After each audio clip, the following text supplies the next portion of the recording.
real irony is that historical Anne Lee is just as remarkable as the Shaker female Christ she'd be remembered as. On February 29th, 1736, Anne Lee was born to a blacksmith in Manchester, England. She was the second of 8 children. Anne Lee worked in textile mills her entire childhood, and according to Shaker accounts, she was always deeply moralistic and religious. Literally, one account says at the age of 6, she was begging her mom not to have sex anymore because it was a sin. That super normal childhood obsession with sexual sin led her to join the Wardley group, otherwise known as the Shaking Quakers, a small religious sect that practiced ecstatic worship, singing, shaking, and trembling in anticipation for the second coming of Christ. Little did they know, she had already joined. So for the next 4 years, Anne Lee gets really into it, really into it, and her parents are concerned.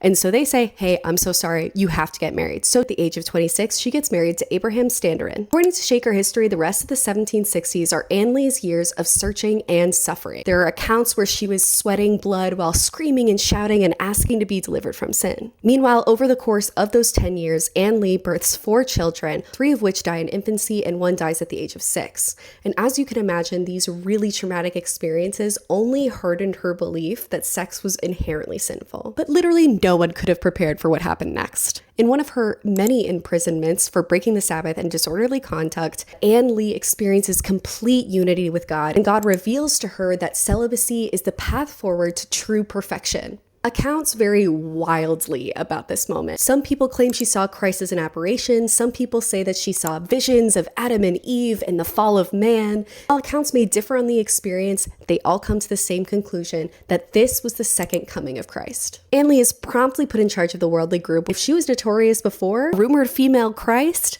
the persecution in England was insane. She was thrown in prison, she was stoned, she was called a witch and a harlot, and literally anything you could think of. And in 1774, Anne Lee has a revelation that they need to move to America because that is where the future of the Shakers is.